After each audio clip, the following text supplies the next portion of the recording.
Europe 1, il est 7h09. La suite du journal avec Marion Calais et Mathieu Béliard. C'était fin septembre. Après la mort du jeune patron d'une paillote à Cargèse, des citoyens se fédéraient pour dire non à la mafia.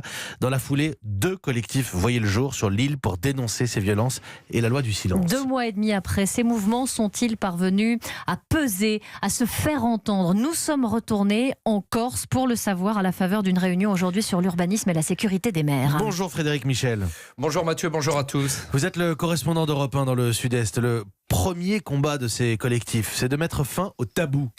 Effectivement, Mathieu, ils veulent tout simplement que l'on désigne le mal pour pouvoir le combattre. Dominique Yvon est membre du collectif Non à la Mafia. On ne veut pas prononcer le mot mafia, mais on est la première région d'Europe au nombre d'habitants avec les voitures blindées. Sur les 30 dernières années, la Corse, c'est presque plus de 400 meurtres. Ne pas se taire, c'est le credo de ces collectifs, malgré les risques. D'ailleurs, une enquête est en cours après l'incendie d'un hangar appartenant aux parents d'une militante. Jean-Toussaint Placenzotti fait partie du collectif Maxime Souzini. Il est l'oncle de ce jeune patron de paillote assassiné.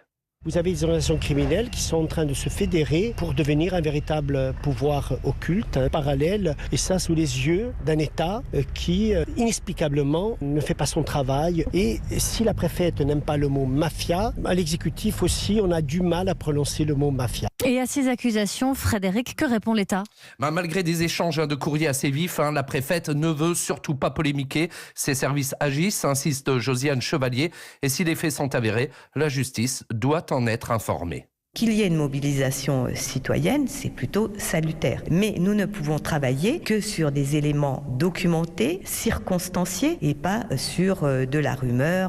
Et alors, les nationalistes, eux, au pouvoir sur l'île, ont entamé une série d'auditions et promettent en mars un grand débat sur le crime organisé. Jean-Guy Talamoni, le président de l'Assemblée de Corse. Même s'il n'y a pas d'organisation pyramidale unique à l'échelle de la Corse, il y a dans certaines communes les 3 ingrédients qui peuvent caractériser la mafia, c'est-à-dire le banditisme organisé, l'économie et puis enfin la politique. C'est vrai que certains élus locaux, parfois même contre leur volonté, sont conduits à accepter un certain nombre de choses.